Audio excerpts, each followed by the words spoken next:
Ons was 2 PhD-studente also in die groot stad. Dis slim mense. Toe het jy nou begin met hierdie podcast, potgooi. Dus, ek weet ook nie regtig al.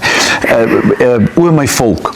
Kry jy jou identiteit, jou wortels word geskiet. Dit is ongelukkig maar in 'n moeilike land, maar ek dink ook ons baie voorregte vir ons om Suid-Afrikaners te wees. Ja. So, dis vir ons is. Die gras is groener in dalk op ander plekke, maar daar is nog goeie redes om hier te bly. Wat ons besiel het om liewer hier te wil bly as in die land van, ek weet nie, kaas en heuning. Almal praat van die goeie ou tye.